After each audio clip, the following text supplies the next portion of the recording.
지금 교사들 계속 나오는 이유는 디테일이 부족하다. 교사는 항상 학생들을 위해서 희생해야 되고 전통적인 시각을 갖고 있는데 그에 비해서 교사들에 대한 전통적인 권위는 다 뺏어갔어요. 대한민국 교육사에 약간 기록될 순간이다. 교원사의 역사에 남을 것뿐만 아니라 21세기에 벌어졌던 집회의 역사에 한 페이지에 들어갈 수 있을 법한 굉장히 모범적인 집회였다. 중립기업 비대위 지금 시작합니다. 네. 네. 오늘 시간 되시는 세 분, 이성호 센터장, 강경석 기자, 권계원 기자, 어서 오세요. 네, 예, 안녕하세요.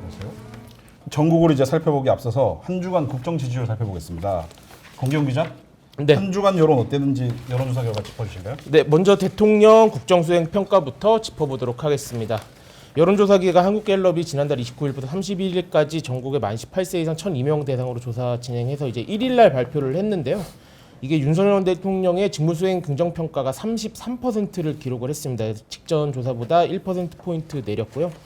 반면에 이제 부정평가는 59%로 2%포인트 증가했습니다. 다른 여론조사 결과도 같이 살펴볼까요?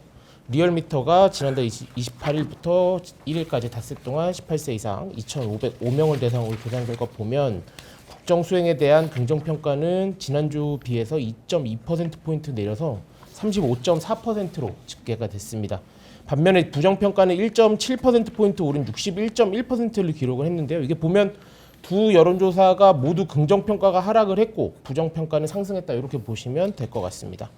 이게 이제 지난주에 있었던 이슈들을 보시면 이게 하락을 그러니까 그 부정평가가 올라갈 수밖에 없어요. 이게 일단 지난주에 가장 중요한 키워드라고 하면 이제 이념인데 이게 이제 월요일에 그 국민의 연찬회에서 윤석열 대통령이 이제 국가 가치에 제일 중요한 게 이념이고 좌표가 분명히 제대로 간다 뭐 이런 이제 이야기를 했고 그다음에 이제 그 주 같은 주 금요일에도 그 국립외교원 60주년 기념 행사에서 반국가 세력이 반일 감정을 선동한다 뭐 이렇게 이제 했습니다. 그래서 홍범도 논란도 같이 있었고요. 그래서 이런 이슈들이 있었고 그 다음에 뭐 예산안 발표했는데 뭐 이거는 이제 갑론을박이 있어서 뭐 이게 딱히 뭐 부정적인 영향을 미쳤다고 볼 수는 없지만 뭐 그런 이슈들이 있었고 그리고 이제 또 그 후쿠시마 원자력 발전소에서 방류되는 오염수 명칭을 그 처리 오염수 뭐 이렇게 하는 걸 뭐 검토할 수 있다 뭐 이런 얘기가 나와서 또 이제 그런 것도 아마 조금 부정적인 영향을 미치지 않았을까 뭐 이런 생각이 드네요. 네. 이번 여론조사 기간 동안에 그 다양한 이슈가 있었잖아요. 그 네. 세 분 혹시 이번 여론조사에 이제 이렇게 집계된 원인이 어떻게 되는지 한번 말씀해 주시겠어요? 강경석 기자 먼저. 지난주에도 얘기 드렸지만 이게 의미가 없어요. 오차범위 안에 있잖아요. 이거는 사실상 그냥 쭉 가는 거예요. 이걸 가지고 떠드는 것 자체도 사실 어떻게 보면 넌센스예요 지금. 근데 물론 의미 있는 지표들은 세부적으로 보면 나올 수 있어요. 뭐 예컨대 지금 이 이념 논쟁 같은 경우는 지난주에 조금 뭐 부정적인 의견을 제가 방송에서 얘기를 했더니 뭐 대통령실 관계자들이 전화가 와가지고 오해다. 우리는 이런 전략 세운 적 없다. 총선과 연결돼서 말씀하실 필요는 없다. 당연히 우리는 이런 거를 뭐 전략으로 생각하지 않는다는 취지로 설명을 하시더라고요. 근데 뭐 당연한 거예요. 이게 전략이면 말이 안 되는 거거든요. 밥 먹으면 배부르다는 얘기를 하길래 점심 맛있게 드세요. 끊었죠. 근데 아니, 어쨌든 저희 좀 이따 사실 이 얘기를 하려고 했는데 방금 그 전략을 말씀하셔가지고 예. 이게 전략이면 사실 반대되는 전략 아닌가요? 그건 뭐 이제 관점의 차이에 따라 다를 총선을 수 생각한다면 있는데 이게 중도 확장에는 좀 좋은 게 중도 아니라고 이제 생각을 확장은 하는데 아니고 그러니까 시기적으로 봤을 때는 이 스텝 바이 스텝이 있어요. 예. 예를 들면 집토끼를 먼저 잡아놓고 그 다음에 이제 외연을 확장시키는 전략이 통상적으로 정당이 쓰는 선거 전략이에요. 그게 맞아요. 예. 그래야지 실질적으로 막판에 가서 자기네 지지층만 바라보고 선거운동한 정당은 단 한 군데도 없거든요. 대한민국 헌정 사상 이래. 근데 이제 이것도 같은 맥락으로 보시면 돼요. 지금 한 6개월 남았잖아요. 그러니까 이제 총선 6개월 남았을 때는 보통 집토끼를 완벽하게 잡아놓고 도망가지 않게 가두리 싹 쳐놓고 그 다음에 이제 외연을 확장하는 거거든요. 호남도 가고 뭐 이런 식으로 전략을 취하는데 그런 차원에서 이게 전략이지 않느냐라고 말씀하시는 호사가들은 있지만 저는 그건 전략이면 안 된다라고 말씀을 드렸던 거고 대통령실의 어떤 비공식 공식 해명도 전략은 아니다라고 설명을 한 거죠. 센터장께서는 어떻게 보시고 계신가요? 중도적 시각에서 봤을 때는 제가 중도적 시각이라는 거 아니고 제 주변의 중도적인 일반 국민들의 시각을 이렇게 많이 좀 들어봤는데 결코 이게 뭐 유리해 보이진 않더라고요. 저도 이제 방금 강경석 기자 얘기한 집토끼 먼저 잡는 그건 너무 당연하죠. 근데 지금 단계에서 더 집토끼를 더 이렇게 올가멜 아니면 좀 견고하게 할 필요성이 있을까? 이미 30% 초중반대에서 그 대통령 어떤 지지도 이런 거는 좀 견고하게 지금 좀 구축이 돼 있는 상태이기 때문에 여기서 물론 뭐 아직 뭐 7, 8개월 남긴 했지만 지금 단계에서 그게 계속 이어지는 이슈들이 좀 있는 걸 감안했을 때는 조금 좀 과한 게 아닌가. 예, 이런 사실 일반 소위 뭐 중도적인 어떤 부동층들 이렇게 봤을 때는 저런 과한 표현들 반국가 세력, 뭐 반국가단체 약간 거부감이 느끼는 분들이 꽤 있거든요. 그걸 봤을 때는 저게 사실 전략이 아닌 게 더 문제라는 아까 강경석 기자 말씀이 저는 좀 공감이 가는 거고 오히려 이런 부분에 대해서 전략적으로 좀 움직였어야 되는 게 아닌가? 그런 생각이 좀 의문이 좀 들더라고요. 그러니까 이전에 얘기한 지지율 다시 얘기를 하면은 뭐 계속 저도 이전 방송에서 말씀을 드렸지만 그냥 큰 차이 없이 큰 변수 없이 지금 움직이고 있는 것 같다. 앞으로 이제 대체로 이제 가을 이제 9월 10월이 되면 국감도 있을 것이고 그런 상황에서 뭔가 조금 더 변수가 생기면 조금의 어떤 더 진폭이 좀 커지지 않을까 그렇게 좀 보여지네요. 브리핑원 공 기자님은 네. 뭐 어떻게 생각하시나요?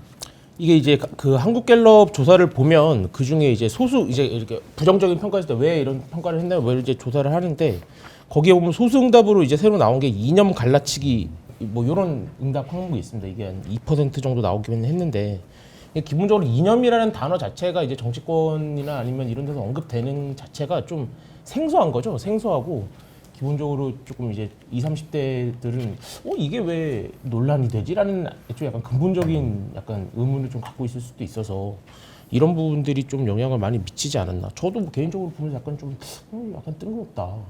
이게 지금 2023년 대한민국에서 언급되는 약간 주요 이슈로 이렇게 부상한다는 자체가 좀 약간 좀 뭐랄까 뜬금없다는 표현보다는 좀 뭐 이게 좀 새로웠죠. 네, 긍정적인 관점에서 예.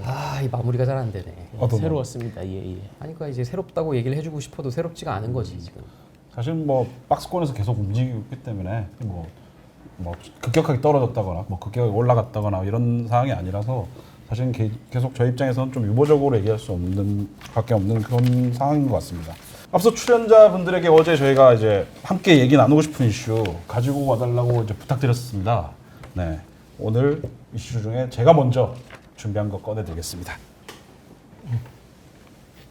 제가 먼저 준비한 이슈 쯔양 킹크랩 먹방입니다. 쯔양의 먹방이 화제가 됐습니다. 주말 사이에. 이게 이제 쯔양이 지난 2일 자신의 유튜브에 수산물 시장이 초토화됐습니다. 가락시장 킹크랩 8kg 먹방이라는 제목의 영상을 공개했습니다.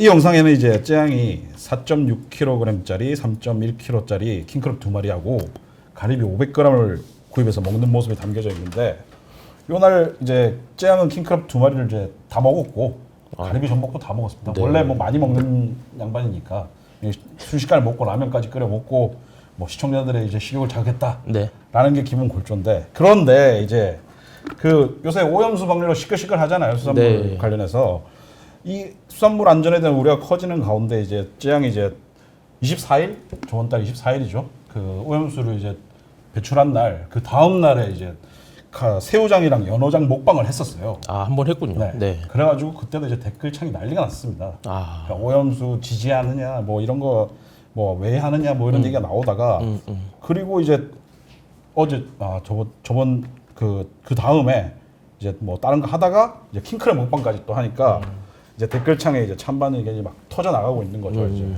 그 해당 영상의 댓글창 확인해 보니까 이제 뭐 찬반으로 나뉜다 이것도 뭐 우리 구독 취소 꾹. 구독 취소 꾹. 뭐 진정 수산업자를 위한다면 눈앞의 일만 생각하면 안 되죠. 아이 낳고 김 먹일 때마다 찝찝하지 않을까요?라고 하는 의견이 있으셨고. 진짜 이 프로그램 정체성이 의심되네 지금. 네. 미안합니다. 하시면서 비난하시면 안 비난이 돼요. 아니고 제가 용기가 사라지지 않습니까? 죄송합니다. 네. 계속 하십시오. 뭐 좋습니다. 아주 지지하는 의견 중에서는 이제 우리 수산업자들을 위해서 노력해주는 모습이 너무 보기 좋다. 고맙다. 찬반이 구독했습니다. 있네요. 네. 이렇게 해서 이게 뭔가 제가 등락이 크게 이어질 줄 알았는데 생각보다 구독자 수는 유지하면서 오히려 늘긴 늘었어요. 그냥 수치상으로. 뭐 어떤 한 만 정도 늘었더라고요. 구독자가. 868만 명 됐네. 네. 그래서 뭐 조금 늘었고 10만 명만 이 때리시면 반응에 대해서 세 분은 뭐 어떻게 생각하시나요? 뭐 먼저 혹시 말씀해 주실 분이 계신가요? 사실 저희가 찌양 얘기를 한 거는 찌양 잘 먹는다 이 얘기 하려는 게 아니고 아마 찌양이 이 방송을 준비한 거는 오염수 방류 전이겠죠. 준비했을 거고 그 당시에 보면은 이제 방류 앞두고 한창 수산물 약간 걱정하는 시각에서 실제로 약간 매출이 떨어지는 부분이 있었어요. 그러니까 그런 부분에 아마 좀 염두에 두고서 찌양이 준비를 하지 않았을까? 제가 물어보진 않았지만 그랬을 것 같습니다. 이 제작 어떤 프로세스 일정을 봤을 때 그랬을 것 같아요. 근데 그 이후에 혹시 제가 무슨 해명이나 이런 게 나왔는지 이걸 보니까 나오진 않았는데 실제로 방류 이후에 지난주에 뉴스 보셔서 아시겠지만은 노량진 수산시장이나 이런데 매출 오히려 늘고 손님들이 많이 늘어났다고 하네요. 그러니까 이 일본의 이번에 그 처리 그 방류가 실질적으로 어떤 수산물 소비에는 아직 영향을 미치지 않는 것 같다. 물론 산지에 실제 어촌이나 이쪽에서는 약간 영향이 있다고는 하는데 이쪽 소매시장 쪽에는 아직은 영향이 없는 것 같아요. 그러니까 그런 차원에서 그렇게 됐던 것 같고 지금 봐서는 저는 지금 방송 제가 좀 계속 확인을 해봤는데 격려하고 지지하는 댓글이 좀 많이 올라오고 있는 것 같아요 보니까. 이거는 이렇게 봐야 돼요. 그 예전에 혹시 기억하실지 모르겠지만 성시경 레전드 발언이라는 게 있어요. 유튜브 알고리즘 타고 하시면 아마 나올 텐데 이게 아마 그 강호동 씨가 무릎팍도사 진행하던 시절에 그 발라더 성시경 텃선 살아있을 때 그때 나와서 했던 얘기 중에 제가 아직도 기억에 남는 얘기가 뭐가 있냐면 공인에 대한 잣대. 그러니까 지금 기준으로 봤을 때는 이제 유튜버들도 어떻게 보면 공인이 된 거죠. 880만이면은 뭐 사실상 공인으로 봐야죠. 근데 이분들에게 어떤 정치적인 중립성 내지는 그들에게 발언을 강요하거나 요구하는 건 맞지 않아요.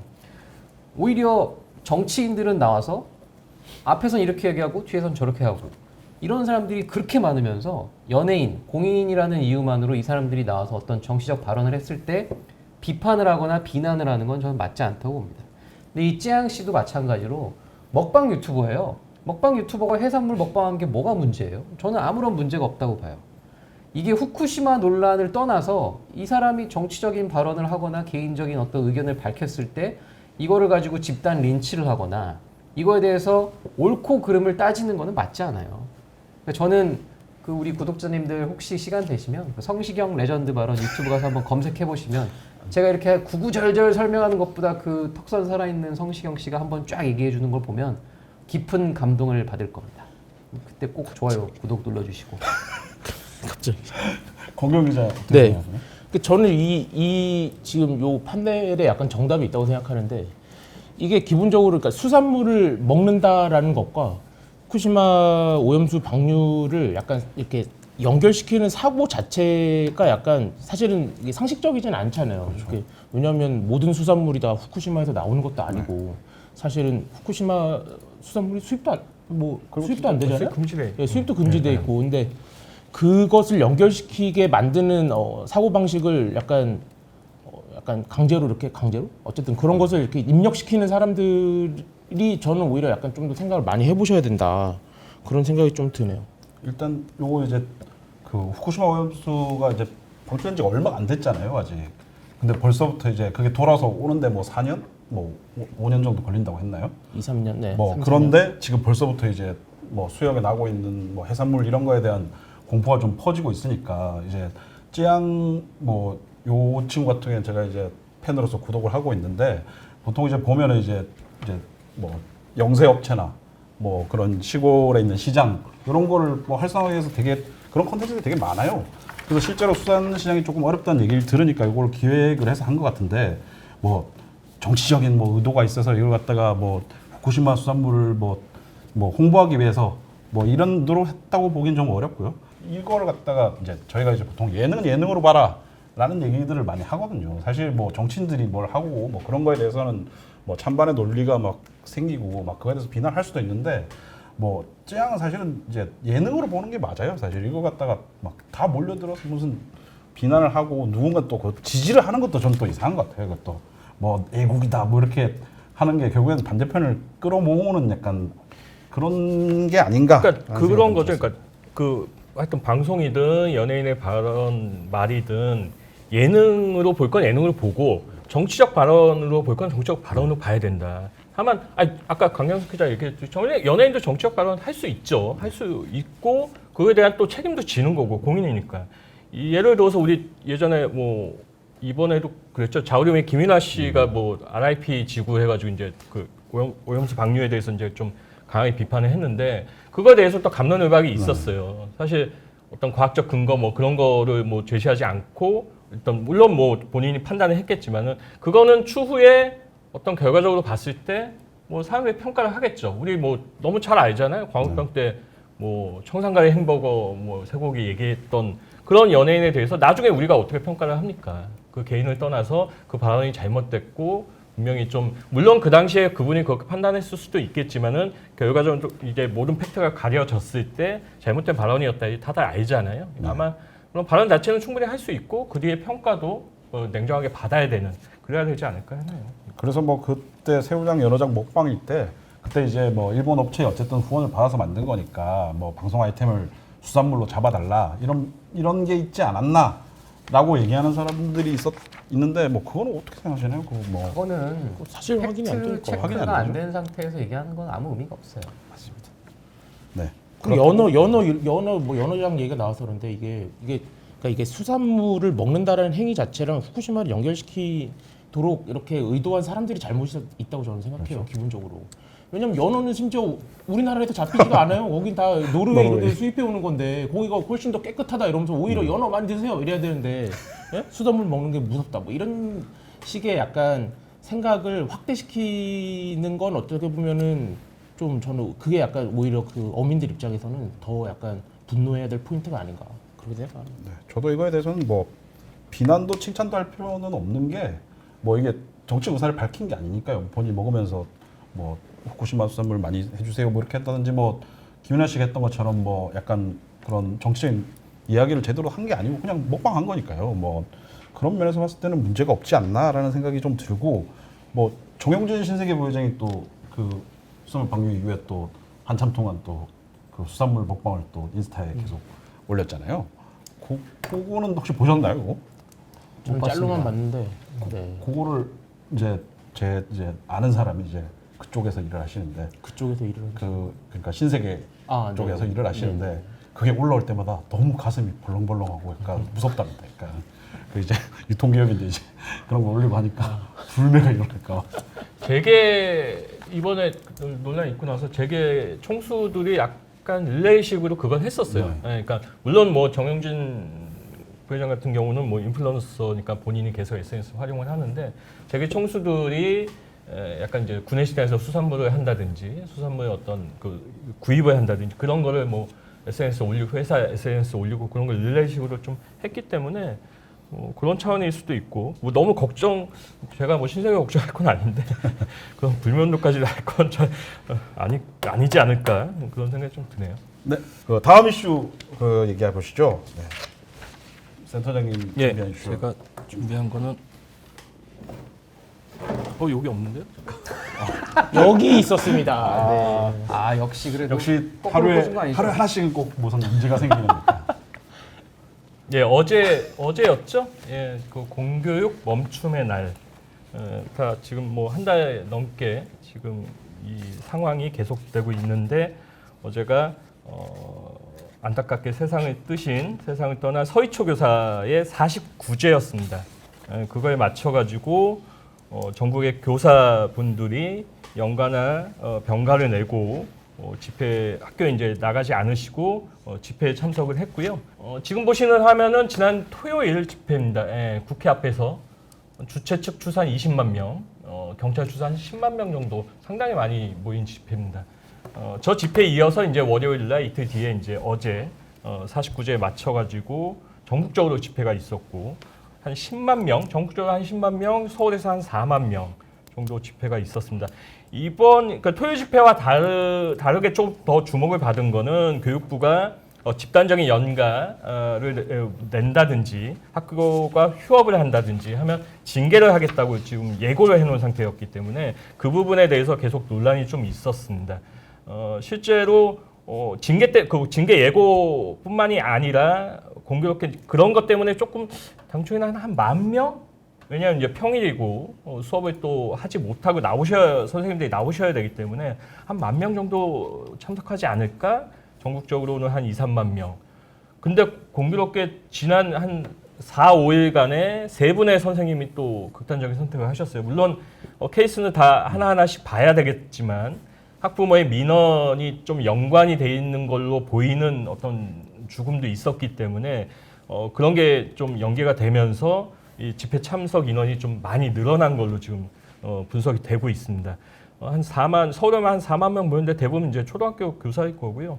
실제로 연가 휴가를 내고 이제 집회는 안 왔지만 이제 따로 추모를 하겠다 이런 분들도 있었기 때문에 실제로 학교에서는 뭐 선생님들 절반이 뭐 나오시지 않거나 절반 이상이 나오시지 않으셔가지고 교장 선생님이 대신 수업을 하거나 합반을 하거나 어쩔 수 없이 그 휴업을 하거나 이런 경우가 있더라고요 보니까. 그러니까 실제로 휴업한 학교는 38곳인데 실제 영향을 받은 학교는 더 많았다. 그런 부분에서 오히려 또 뭐 큰 차질은 없었지만 당초 이제 교육부가 세게 징계를 하겠다고 얘기를 했었는데 어제 대통령이 한 말씀을 하셨어요. 현장에 교권 나온 보호에 대해서 목소리들 청취해서 교권 예. 확립을 세워라. 뭐 네, 이겁니다. 그렇습니다. 그렇게 말씀을 하셨어요. 그러니까 하니까 교육부의 분위기는 분명히 확연히 바뀌었고요. 뭐 꼭 징계하겠다는 얘기는 아니다. 그렇게 얘기를 하면서 사안에 따라서 케이스별로 좀 보면서 징계 여부를 검토를 하겠다. 이렇게 얘기를 어제 했습니다. 밤늦게 교육부 장관이 교육부 출입기자들한테 문자 메시지를 공지를 했어요. 아예 공식적으로 징계하지 않겠다라고 이제 못을 박아서 오늘 아침에 이제 뉴스를 보신 분들은 좀 업데이트된 버전을 보셨을 겁니다. 그러니까 징계는 하지 않겠다라는 게 이제 공식적인 교육부의 입장입니다. 그러니까 지금 교사들 얘기하는 게 교권 보호를 요구하는 거고 약간 요걸 헷갈려 하시는 분들이 좀 있더라고요. 그러니까 도대체 뭘 요구하는 거냐. 지난 8월 23일 날 교권 보호 종합 실천 방안이 이제 정부에서 발표를 했는데 지금 교사들 계속 나오는 이유는 디테일이 부족하다. 실질적인 보호 조치가 없다. 대표적인 하나의 예를 들면은 그러니까 학급 내에서 교권 침해 행위가 학생으로부터 벌어졌을 때 그 학생을 분리시키거든요. 이제 교실 밖으로 내보내게 하는. 근데 그 이유가 없는 거예요. 교실 밖으로 내보냈는데 그 이후에 그럼 걔는 어떻게 해야 되지? 그럼 그 학생을 관리하는 인력이 또 필요하다는 거죠. 그런 부분에 대한 어떤 디테일한 대책이 없다는 거. 그 외에도 뭐 몇 가지가 더 있는데 그런 부분에 대한 좀 강력한 대책을 요구하고 있고 어떤 선생님 그런 표현을 하더라고요. 그러니까 학부모나 학생으로부터 교권 침해를 당했을 때 교사들이 충분히 맞대응할 수 있게 그걸 보장을 해달라. 뭐 아까 말씀드린 어떤 그런 조치가 될 수도 있고 지금 여러 가지 이제 어떤 법적인 제도적인 조치 여러 가지가 있는데 그걸 이제 단계적으로 이제 정부는 추진하려고 하고 있는 거고 교사들은 그걸 좀 조속히 빨리 확실하게 좀 제도화해달라 지금 그렇게 요구하고 있는 상황입니다. 그렇군요. 정리를 다 해주셔서 제가 어저께 대충 이제 저도 사실 어제까지 이게 교사들이 집회를 하는 내용을 잘 몰랐어요. 왜냐면 이게 나라에서 이제 쉬면은 징계를 한다 뭐 이런 얘기를 계속해서 오히려 그런 얘기가 커지고 약간 이제 얼마 모였네 이런 얘기만 계속 나오고 이제 교원 노동조합 연맹에서 이제 얘기하는 이제 뭐라고 해야 되나요? 이제 우리 이걸 바꿔달라라고 주장하는 그거를 갖다가 제가 좀 몰랐는데 어제 이제 교사노동조합연맹 이제 거기 홈페이지에 내가 들어보니까 이제 요구 조건 4가지가 있더라고요. 그래서 뭐 이제 아까 센터께서 간단하게 말씀해 주셨지만 이제 아동학대법 개정해라. 뭐 그걸 해서 이제 아동학대법이 지금 적용되는 게 아동학대로 신고가 되면 이제 바로 이제 경찰서로 가서 조사를 받아야 된다고. 쉽게 얘기해서 이거예요. 아까 말씀하신 대로 학급 내에서 벌어지는 학생들의 어떤 이런 교권 침해 행위 이거에 대한 대응 방안을 법적으로 만들어 달라는 거예요. 없었다. 근데 이제 지금은 그래서 정부가 이 법안도 새로 통과시키겠다고 하고 네. 뒤늦게 이제 계속 이 교권의 확립 이거를 지금 강조하고 있죠. 네. 근데 이 집회를 저희가 눈여겨봐야 되는 이유가 하나가 뭐가 있냐면 이거예요. 이 교사들이 전국에 50만 명이 있어요. 50만 명이 있는데 토요일 날 집회에 20만 명이 나왔어요. 그러니까 전국에 있는 50만 명의 교사 중에 거의 절반 가까이가 여의도로 나왔다는 거예요. 버스를 600대를 대절을 하고 심지어 전세기를 6대를 빌려서 왔어요. 제가 지금까지 기자 생활하면서 이 어떤 특정 집회에 참석하기 위해서 전국적으로 비행기를 대절해서 참석했다는 얘기는 듣도 보도 못했어요. 근데 이분들의 포인트는 뭐냐면 정치적인 행위를 싹 뺀 거예요. 그러니까 소위 전교조로 대변되는 어떤 좌파 이 성향이 묻어나는 집회가 아니라는 점을 계속 강조해왔고 그러면서 일반 시민들과 언론의 관심을 받기 시작했고 그러면서 20만 명에 의해서 어제 결국 교육부의 어떤 그런 방침 변화까지 이끌어낸 집회이기 때문에 앞으로 정부가 이제 이걸 토대로 조금 더 진전된 센터장이 말씀하신 디테일한 교권 보호에 대한 방안들을 만들어야 된다. 그럴 때다. 정치권이 움직여야 된다. 이거를 저는 좀 강조하고 싶습니다. 교육부의 태도가 조금 아쉬운 부분이 있어요. 그러니까 지금 그 정부 입장에서도 교권 보호하겠다는 거는 분명한 정책이고 네. 그 앞서 방송에서도 몇 번 얘기했지만 이게 학생인권 조례의 영향도 사실 부인할 수 없는 거고 그런 면에 있어서는 이 정부에서 어떤 추진하는 어떤 이 정책적 방향하고도 뭐 크게 어긋나지 않는 건데 징계를 갖고 계속 얘기를 했다는 거는 조금 아쉬운 부분이 있고 물론 뭐 뒤늦게 바꿨지만 좀 계속 설득을 좀 했으면 어땠을까 하는 부분이 있습니다. 또 반대로 좀 더 말씀을 드리자면 어제 어찌됐든 집회 참가자 하시는 교사들이 늘면서 학교 수업은 상당히 좀 어찌됐든 파행이면 파행이고 정상적이지 않았던 부분이 있습니다. 그러니까 어떤 분이 그런 말씀을 하시더라고요. 그러니까 이게 일부 학부모들, 극성, 악성 학부모들의 어떤 과도한 민원 때문에 벌어진 일인데 그 교사들 물론 그거 다 동의하지만 교사들이 집회 참석을 위해서 이 집회 참석을 위해서 결국은 학부모한테 다시 아이들의 어떤 교육을 하루 부탁을 해야 되는 그거에 대해서 약간 아이러니하다 그런 말씀을 좀 하더라고요. 보니까 좀 그런 시각도 분명히 있을 것 같아요. 그거는 꼬리를 그러니까 이게 손가락으로 달을 가리켰는데 달을 안 보고 손가락만 보는 거죠. 저는 뭐 그런 식의 꼬투리 잡기는 언론도 좀 지양을 해야 한다고 보고 이게 집회가 벌어지게 된 본질적인 이유 그리고 원인, 대책 이런 데에 좀 집중해야 되지 않겠나. 대부분의 학부모 아마 뭐 공감은 할 거예요. 공감하지 않는 학부모는 없을 거고 다만 그런 부분에 대해서는 그런 시각도 분명히 있더라고요. 보니까 실제로 뭐 맞벌이 하는 부모들은 하루 쉬을 수밖에 없었던 부분도 있으니까 뭐 이게 집회 참석 규모가 늘어나서 교육부가 바뀌었을까? 물론 그런 영향도 있었겠죠. 예, 그런 부분에 대해서는 한 번쯤은 또 학부모 심정도 다시 생각이 되더라고요. 보니까. 지금 혹시 학생들을 양육하는 부모이신가요? 그럼요. 예. 학교에 나가나요? 예. 그러니까 학부모 전 뭐 이전 방송에서도 말씀드렸죠. 아니 왜 여쭤봤냐면 저는 사실 아직 네. 취약 아동의 부모가 아니라서 그 학부모 심정을 사실 좀 잘 대변하지 못했을 수는 있어요. 예, 이전 방송에서도 제가 말씀을 드렸지만은 이 여러 가지 아마 교권 추락에 대해서 너무 절감하고 있으니까 반대로 학생들이 어떤 고통을 받고 그런 부분도 있고 근데 그거를 어떤 그 여러 가지 이제 뭐 인권이라고 표현하기는 좀 그런데 학생들의 어떤 힘들어하고 괴로워하고 받는 부분이 있습니다. 학교에서. 그런데 과연 교사들로부터 학교로부터 제대로 보호받고 있고 관리받고 있는 것인가? 그거에 대한 아쉬움을 갖고 있는 학부모가 상당히 많거든요. 악성 민원하고는 분명히 좀 분리해서 저는 봐야 된다고 생각을 하고 그래서 이런 여러 가지 조치를 지금 많이 내놨죠. 교권 보호를 위한 조치를 내놨는데 이게 다 100% 실행된다고 해서 교권이 완벽하게 보호될 것인가? 저는 약간 의문이에요. 네. 공경 기자 네. 윤리교육과 선생님 네. 되실 출신이었지 않습니까? 네. 선생님 출신이에요? 무슨 아니 선생님 출신은 아니고 선생님이 네, 되실 뻔한 교대 출신이세요? 지금 시위라고 계실 수도 있어요. 지금. 그래요? 교대랑 사범대 구분 제대로 못하면 선생님들이 화냅니다. 죄송합니다. 네. 교대와 네. 사범대가 윤리교육학과 네. 출신으로서 보시기에는 이거 어떻게 보십니까? 이거? 그러니까 이게 저도 이제 지인들이 SNS나 이런 데 게시물을 많이 올렸더라고요. 집회에 실제로 참석한 분들도 많고. 근데 이게 기본적으로 저는 그러니까 공군 멈추는 날 어제 이제 평일에 이제 진행을 하는데 사실은 뭐 부모님들 입장에서는 불편을 겪으신 분들도 많겠지만 저는 이게 하루 하겠다고 하는데 이거 가지고 뭔가 어떤 그런 과도한 불편함, 어떤 과도한 비난 이런 걸 하는 그 시각 자체가 어떤 교원이라는 교사라는 직업에 대한 우리 사회의 어떤 편견을 보여준다고 생각해요. 교사는 항상 학생들을 위해서 희생해야 되고 뭔가 이렇게 항상 뭔가 받아줘야 되고 이런 식의 시각을 저희는 전통적인 시각을 갖고 있는데 그에 비해서 교사들에 대한 전통적인 권위는 다 뺏어갔어요.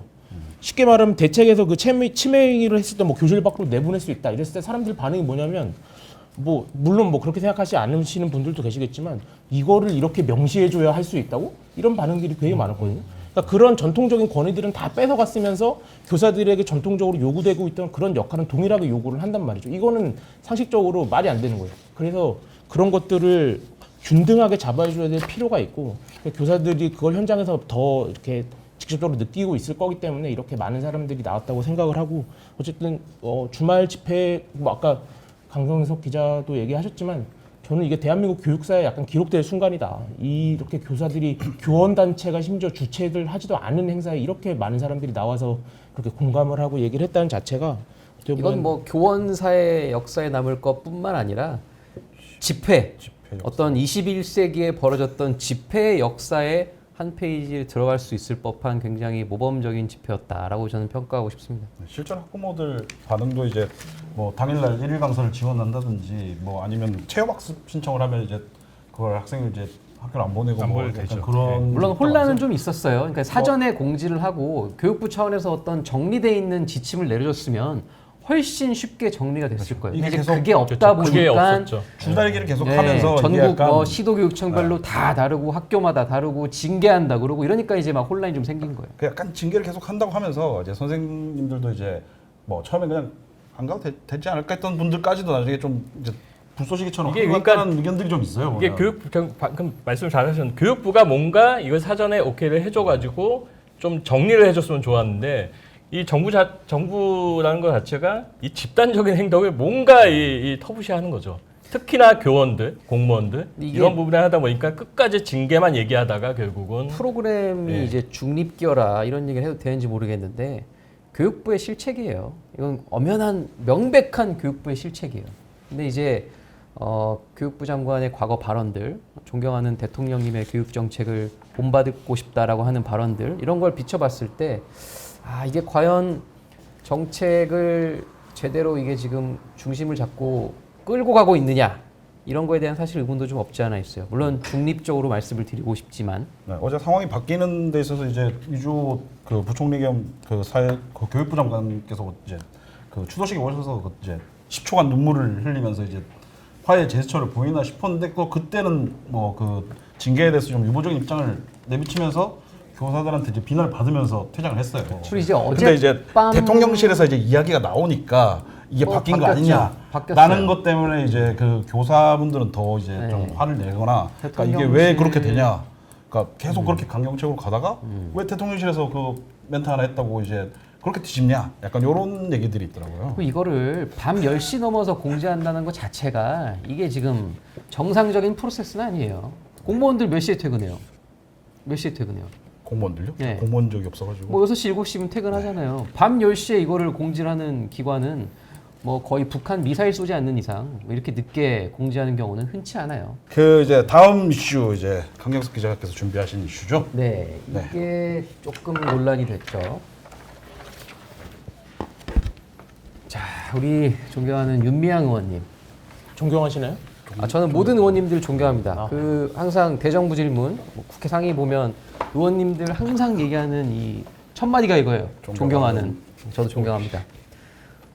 윤미향 의원이 이제 친북 행사에 다녀왔어요. 지금 사진 보시면 간도 대진제 이거 북한 말이에요. 한마디로 이거예요. 또 한국의 국회의원이 북한이 주최하는 행사에 갔다. 더더군다나 일본에서 공식적으로 민간 우리 제1본 대한민국 민단이라는 소위 민단이라는 공식 우리 대한민국의 어떤 그 일본의 대표성 있는 그 단체가 있어요. 소위 지금 뭐 한일 의원연맹 회장하는 정진석 부의장도 그렇고 전 부의장도 그렇고 뭐 민주당의 윤호중 전 원내대표도 그렇고 다 그쪽으로 가셨어요. 그래서 저도 사실 이 우리 윤미향 의원께서 그 행사에 들렀다가 여기에 가셨으면 그럴 수도 있겠거니 하고 생각했을 거예요. 근데 이분은 거기를 안 가셨어요. 근데 이제 해명이 뭐가 좀 더 궁색했냐면 초청을 못 받았다는 거예요. 근데 원래 이 민단 행사는 공식적으로 한일 의원연맹에만 공문을 보내요. 그러면 이제 의원들이 그쪽을 통해서 같이 모여서 가거든요. 그러다가 보니까 이제 이 민주당의 해명이 좀 꼬이기 시작했죠. 물론 지금 2부에 또 우리 존경하는 민주당 패널도 나오시려고 지금 대기하고 계시겠지만, 이런 식으로 해명을 했어요. 장경태 최고위원이 뭐라 그랬냐면, 이게 무슨 친북단체냐는 식으로 해석을 해서 질문을 했는데 굉장히 부적절한 발언이었어요. 이 조총련이라는 이 집단은 친북단체예요. 대법원 판결도 나왔어요. 확정 판결도 나왔어요. 그러니까 소위 어떤 친북 성향이 아니라 그냥 북한의 단체예요. 북한의 산하 조직이라고 보면 될 정도의 어떤 북한 단체예요. 근데 대한민국의 국회의원이 공식 행사, 대한민국 단체가 주관하는 공식 행사에 참석하지 않고 국민의 어떤 세금을 받아서 지원을 받아서 외교부 직원들의 에스코트를 받아서 본인의 숙소까지 가셨다가 그 이후 행사는 본인이 혼자서 가셨다고는 하지만 북한 조총련이 주최한 행사에 갔다? 이거 저는 굉장히 부적절하다고 봅니다. 그래서 본인의 어떤 해명도 사실 좀 더 솔직하고 깔끔해야 됐지 않았나 그렇게 생각합니다. 아세요? 이 조총련 어떤 단체인지 아세요? 조총련 알죠. 조총련 하면 또 이제 저는 이제 그걸 조총련을 주로 이제 그 소설이나 이런 거에서 많이 봤었거든요. 이제 그 조총련이 이제 원래라면 이제 민단보다 훨씬 이제 일본의 세력이 컸던 조직이지 않습니까? 그 이제 북한이 이제 그 처음에 있는 제외 일본인, 제외 한국인들한테 이제 교육을 제공하고 막 그렇게 하면서 이제 조총련이 커졌던 건데 지금은 이제 세가 많이 줄었대요. 지금 그게 옛날에 막 몇천 명씩 됐던 게 이제 행사하면 한 몇백 명 정도밖에 안 오는 이제 됐는데 그러니까 수가 줄은 대신 되게 공고하게 되게 이제 북한을 옹호하는 조직으로 많이 바뀌었다 그러더라고요. 또 이제 시대에 따라 그게 조금 다른 게 지금 같은 경우에 이제 대통령도 이제 반공을 얘기하고 계시고 뭐 이런 상황에서 그 간 거 자체가 그렇게 썩 좋아 보이진 않고요.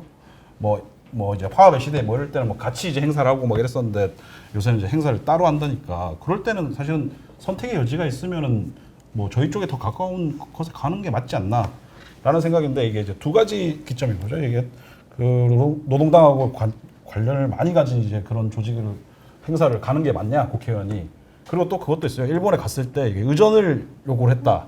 그 요구했다는 거는 뭐 확인되지는 않았어요. 뭐 근데 본인이 이제 그거 이제 시간이 늦어서 저는 이제 그런 곁다리로 얘기를 하고 싶진 않아요. 딱 본질만 봤을 때 대한민국 국회의원이 국민의 어떤 세금으로 공식 행사 대신에 북한 행사를 가는 게 맞느냐? 센터장님께서 이거 혹시 의원직 사퇴 이런 얘기까지 나오는데 그런 거에 대해서 혹시 생각해 보신 적은 있으세요? 일단 아침에 윤미향 의원이 유튜브 나와서 해명을 좀 했어요. 예. 조총련 단독 주체는 아니었다. 그거 하나 이제 계속 내세우는 것 같아요. 그러니까 단독 주체는 아닌 걸로 저희도 뭐 단독 주체 그런 건 아니죠. 그럼에도 불구하고 조총련이 있다는 건 아셨을 거고 당연히 아신 걸로 여러 가지 지금 공문이나 이런 거 봐서는 좀 미뤄 짐작이 되던데 그럼에도 불구하고 참석하셨고 거기서 현장에서 남조선 괴뢰 도당 뭐 이런 표현이 나왔을 때 잘 듣고 있었다. 좀 사실 그냥 일반적인 시각으로 그러니까 뭐 우파 그런 걸 떠나서 그러니까 일반적인 아까 저희도 얘기했죠. 뭐 중도적인 어떤 그 국민들 시각으로 봤을 때는 사실 납득하기가 어려운 거고요. 미리 아셨는지 아니면 나중에 아셨는지 모르겠습니다. 하여튼 다만 이거를 제명까지 지금 제명 얘기 국힘에서는 나오고 있고 하고 있는데 이 부분에 대해서는 조금 더 다시 봐야 될 것 같아요. 저는. 근데 뭐 이게 제명을 요구한다고 해서 제명할 분들도 아니에요. 예, 물론 그렇고. 뭐 이거는 사실 별 의미 없는 얘기긴 해요. 저 뭐 이게 제명이나 사퇴 이런 문제보다는 그냥 윤미향 의원이 이걸 인정을 하고 사실 그냥 요거를 그냥 잘못했다고 뭐 약간 판단 잘못했다고 얘기할 수도 있는 거 아닙니까? 이건 제가 그러니까 저는 잘못했다의 원인과 이 대상이 뭐야 되냐면 민단이에요, 민단. 뭐 다른 데를 통해서 잘못했다라는 표현을 하는 게 아니라 이 간도 이 표현도 약간 북한식으로 나왔는데 관동 대지진 관동 대학살이라는 그 이슈가 사실 한일 관계에 있어서 굉장히 주목받지 못한 이슈예요. 그렇죠. 올해가 이제 100주년이라서 언론도 좀 다루고 있는데 일본 내에서도 전혀 인정하지 않고 있고 심지어 국내에서도 이거에 대한 일본의 공식적인 사과나 조사 이런 것조차도 한 번도 제대로 목소리를 내지 못했던 이슈예요. 근데 그럼에도 불구하고 그래서 100주년 행사를 열었는데 어떻게 보면은 지금처럼 한일 관계가 다소 조금 이제 진전되고 있는 기미가 보일 때 이럴 때 사실 조금 요구를 할 수도 있는 측면이거든요. 뭐 한인국인들에 대한 폭력을 인정했느냐? 인정하지 않았어요. 아예 정부가 현재까지 조사한 바에 따르면 확인된 바 없다는 취지로 얘기했어요. 그러니까 쉽게 얘기해서 우리는 알 수 없다 이거예요. 그리고 우리는 조사할 계획도 없다. 이거를 딱 그 한 문장으로 압축을 한 건데 좀 아쉽죠.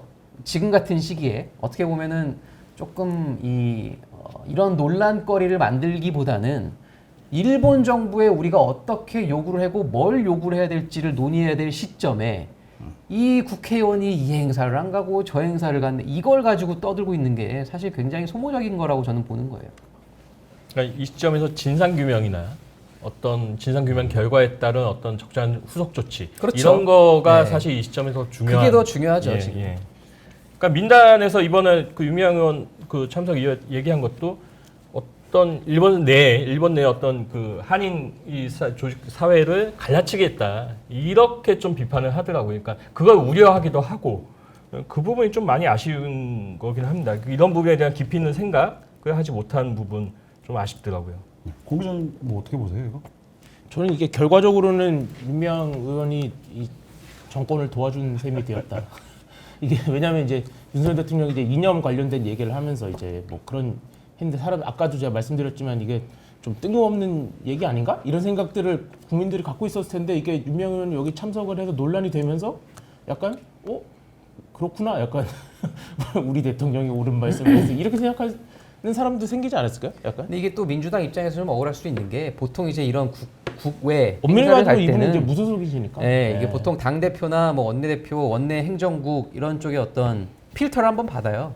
근데 이제 그래서 좀 부적절하다고 판단이 되면 1차적으로 좀 필터가 되는데 윤미향 의원께서 지금 현재 무소속이시다 보니까 이런 부분들이 조금 간과된 것 같고 국회 사무처도 그렇고 외교부도 그렇고 좀 나이브하게 좀 너무 순진하게 일처리를 하면서 이게 좀 뒤늦게 논란이 된 것 같습니다. 한편 누가 그런 말씀하시더라. 아니 무소속 의원인데 그 민주당 의원들이 이 윤미향 의원 건에 대해서 뭐 이렇게 약간 쉴드 치는 느낌? 왜 줄까? 뭐 어쨌든 이렇게 민주당 소속 하더라고요, 의원이셨으니까요. 그리고 우리가 인식하기로는 이제 민주당 소속 의원이라고 보고 있기 때문에 근데 또 그렇게 해석을 하시더라고요.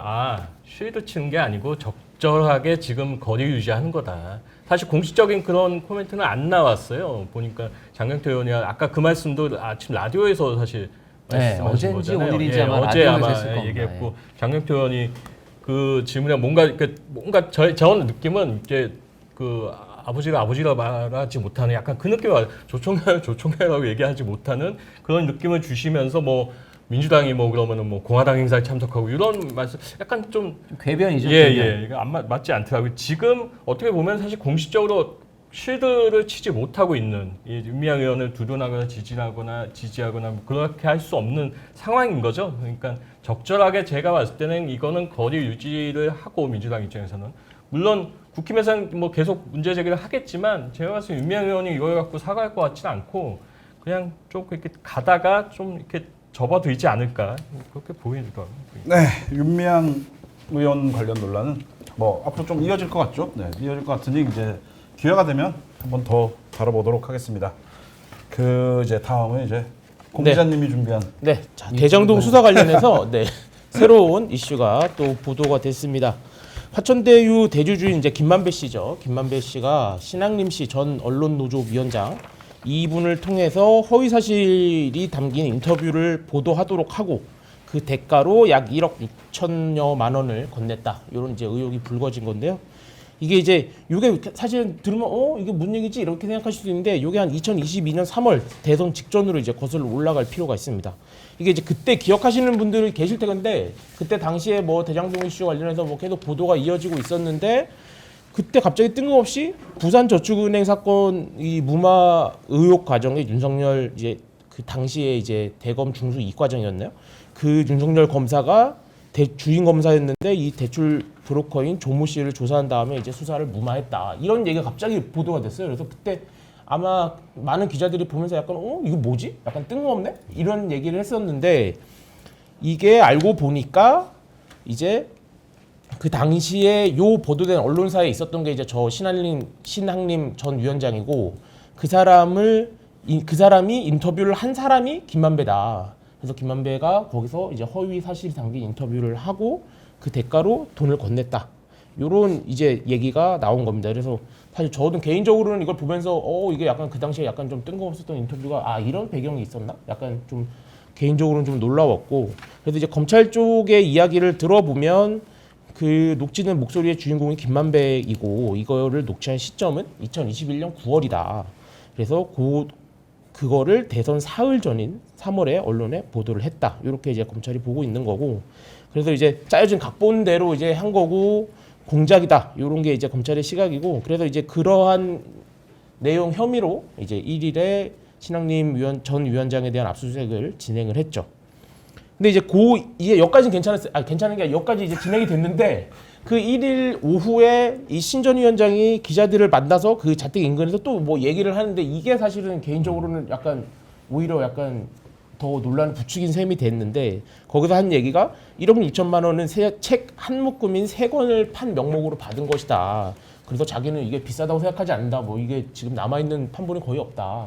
뭐 이런 식의 얘기를 해서 약간 좀 이제 조롱거리가 됐죠. 예, 조롱거리가 됐고 그래서 여기에다가 또 이제 추가로 나온 것들이 김만배가 100억 원을 들여서 신학림 전 위원장을 이사장으로 하는 언론재단을 만들어서 언론계에 영향력을 행사하려고 했다. 뭐 이런 진술도 이제 대장동 그 관련자에게서 확보를 했다. 이런 보도까지 나왔습니다. 그러니까 이게 쉽게 정리하면 뭐냐면 대선에 개입하려는 의도를 가지고 가짜 인터뷰를 했다는 거예요. 그렇습니다. 근데 저도 좀 뜬금없었어요. 저도 당시 그 야당 팀이었죠. 야당 팀장을 하면서 현장에서 대선을 취재하고 있었는데 굉장히 뜬금없었어요. 대선 3일 전에 뉴스타파가 보도를 했어요. 이제 윤석열 후보가 대장동 특혜 의혹의 사실상 몸통이라는 이 뭐 그런 공격거리를 식의 만들어준 네. 소재였어요. 실제로 이재명 당시 후보 SNS에도 쓰고 토론에 나와서까지 얘기했어요. 대통령실이 오늘 공식 입장을 냈죠. 희대의 공작 사건이다. 뭐 조금 약간 전에 좀 나왔죠. 뭐 조금 전에. 희대의 공작 사건이라고까지 뭐. 저 대통령실에서 나온 코멘트예요? 예, 뭐. 근데 이게 야. 뭐 맞긴 맞아요. 사실관계를 좀 봐야겠지만 저는 특히 이제 좀 이게 좀 쉽지 않겠구나라고 느낀 대목이 뭐냐면 저도 이제 검찰 취재도 해보고 법원 취재도 해봤지만 말이 많아요. 그렇죠. 특히 그 권기범 기자가 지적한 대로 그 당일 오후에 기자회견이 굉장히 패착이었어요. 본인이 패착이었죠. 책을 들고 나와서 이 막 책 그렇게 펼쳐 책원을 보여줘요. 쫙 펼쳐 보이면서 이게 1억 6천인데 나는 이 책값이 결코 비싸다고 비싸다고 생각하지 생각한다. 않는다. 거기서 완전히 끝났어요. 아니 이게 판권도 물어봤어요 기자들이 이거 판권 아니냐고. 그러니까 이게 소위 책을 이 판게 책을 아니죠. 판매할 수 있는 권리를 1억 6천에 파신 게 아니에요?라고까지 했는데 명확하게 얘기했어요. 판권이 아니다. 아닙니다. 책 3권 세건값. 쉽게 얘기해서 한 권당 5천만 원씩 받고 이거를 김만배 씨한테 팔았다는 거예요. 이거 누가 믿을 것 같아요? 그 제목이 이제 대한민국 인맥 혼맥 지도인가? 혼맥 지도? 이제 뭐 예, 예. 본인이 기자 생활을 하면서 그동안 쭉 쌓았던 어떤 노하우와 공력을 다 쏟아부은 굉장히 가치 있는 책이다라고 주장을 했어요. 그래서 뭐 저도 그런가 보다. 판권 뭐 1억 5천 괜찮. 판권이 아니에요. 한 권에 5천만 원은 이거는 기존의 대법원 판례도 있어요. 명백한 뇌물이에요. 근데 지금 이 사건 같은 경우는 공직선거법 위반 사건으로 원래는 기소가 돼야 되는데 대선이 지금 끝난 지 1년 6개월이 지났기 때문에 공소시효가 지났어요. 그래서 배임 수재 증제 혐의로 일단 기소를 하려고 하는 지금 검찰이 수사를 방향을 잡았고 또 하나는 이제 청탁금지법 위반으로 잡고 있는 거죠. 그러니까 아무리 이 대한민국 무슨 정재계 관계를 집대성한 책이라고 하더라도 이거를 한 권에 5천만 원씩 받고 총 1억 6,500을 계좌로 받은 시점도 심지어 그 인터뷰를 한 일주일 뒤에요. 저걸 가치를 얘기하는 게 되게 근데 이 세상 그 누구에게 물어봐도 이 책 한 권에 5천만 원 받고 파는 거는 상식적이지 않아요. 버락 오바마가 쓴 이 베스트셀러 그 판권이 얼마인지 제가 정확히 모르겠지만 최소 그거 100권 팔아도 1억 5천 못 받을걸요?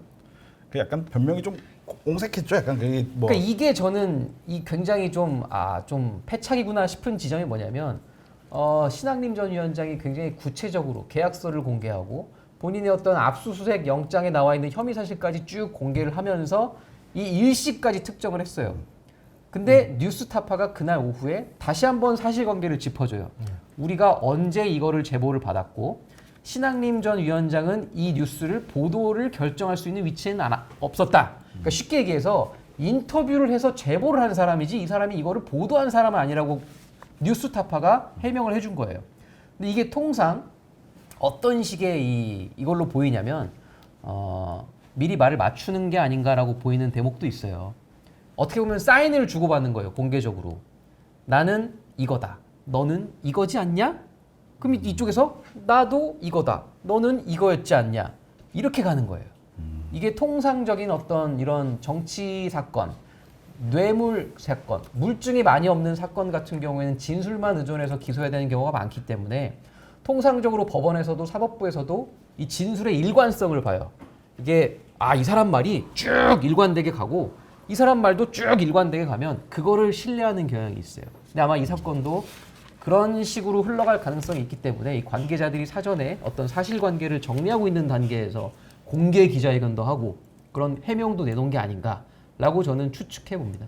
약간 금액이 좀 비교를 하면 좀 쉬워지실 텐데 제가 이렇게 저희 이제 동아일보 보도인데 신학연 전 국민의당 의원이 출판 기념회에서 한 3,300만 원 요거 이제 특정 단체로부터 받았어요. 그래서 그게 결국은 기소가 됐고 뭐 유죄가 확정이 됐죠. 그러니까 그 정도 가격 그 비용 금액에도 유죄 확정이 됐단 말이에요. 그러니까 그보다 그것도 작은 가격도 있습니다. 한 권이 아니에요. 아마 그렇죠. 그 여러 권이죠. 기억에 여러 권입니다. 100권인가 예. 뭐 그랬을 거예요. 그러니까 예. 단체로 한 단체가 여러 권을 사준 것도 뇌물이 됐는데 한 개인이 책 한 권당 5천만 원을 받고 3권을 사줬다. 이거는 쉽지 않아요. 이거는 범죄 혐의로 볼 수밖에 없는 상황이긴 합니다.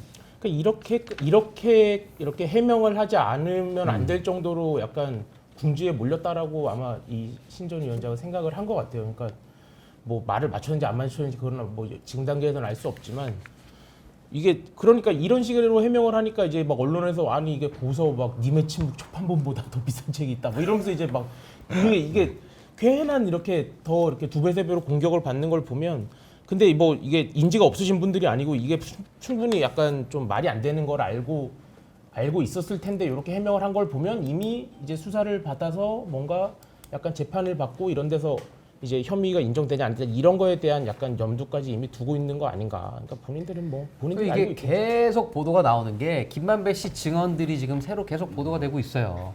뭐 내가 이렇게 할 테니까 좀 양해해 달라랄지 뭐 아까 그 얘기한 100억짜리 재단을 만들어서 신학림 전 위원장을 이사장으로 만드는 시나리오랄지 이제 이런 부분들이 이제 계속 공개가 되고 있는 상황이라 사실관계를 확정할 때까지 좀 지켜봐야겠지만 네. 지금 요거 관련한 건 사실 지금은 뭐 이분이 범죄자 피혐의자이지만 피의자로 피의자고, 입건된 상태죠. 예. 근데 있지만 이분도 어쨌든 그 기자 출신 아닙니까? 이 김만배 씨. 김만배 씨. 예. 예. 이분도 기자 출신인데 이런 대형 허위 사실을 얘기하는 것의 위험성은 본인이 누구보다 잘 알았을 테고 그렇기 때문에 이거는 뭐 충분히 어떤 그 리스크를 질 수밖에 없는 어떤 의도가 있었다 이렇게 이제 생각을 할 수밖에 없고 그런 부분에 대해서 여당 쪽은 또 이제 공세를 계속 높여 나가야지 않을까? 그러니까 네. 대통령실 지금 얘기했지만 희대 대선 공작 사건 되게 세게 워딩 나왔고 네. 어제 이제 이동관 방통위원장 국회에서 국기문란이다 이렇게 지금 세게 나온 거 공세를 아마 대공세를 이쪽에 집중하지 않을까 그런 생각이 들어요. 그러니까 과거에 그러니까 일반 국민들도 약간 생각나는 게 2002년 때 대선 때 병풍 사건 김대엽 씨 약간 그런 게 이제 떠올리고 아마 정부 사이드에서도 여권에서도 그런 걸 염두에 두고 이거를 희대의 어떤 이 국기문란, 이 가짜 뉴스 이런 사건으로 몰고 가지 않을까 그렇게 예상이 좀 되네요. 이거 어떻게 될지 모르겠지만 이거가 흘러가는 방향에 따라서는 그동안 이제 있었던 야당 쪽 리스크 특히 이제 사법 리스크 이런 것 중에서는 어떻게 보면 더 크게 번질 수도 저는 있다고 근데 생각해요. 약간 조금 저희가 여기서 구분하고 가야 될 건 뭐냐면 이걸 야당 리스크로 연결시키기엔 아직 좀 부족해요. 그러니까 소위 김만배 씨가 당시 야당, 현재 야당이죠. 더불어민주당과 이거를 공모했느냐? 뭐 이거는 그런 건 완전 없죠. 다른 얘기예요. 네, 그런 얘기는 없어요. 그런 적은 네, 없어요. 그러니까 김만배 씨가 이재명 후보를 당선시키기 위해서 이 목적으로 한 거는 맞는데 그런 걸로 이거를 보이는 거죠. 야당과는 연결시키면 안 돼요. 아직은 뭐 그런 단계까지는, 연결고리가 예. 나온 건 아니죠. 네, 그럼 그렇지는 계속 않았습니다. 뭐 지켜보도록 하고요. 그 뭐 이거 관련돼서는 아마 계속해서 이야기가 나오고 속보가 계속해서 나올 것 같으니까 다음에 한번 또 정리해서 뭐 얘기하는 시간을 가지도록 하면 더 좋을 것 같습니다.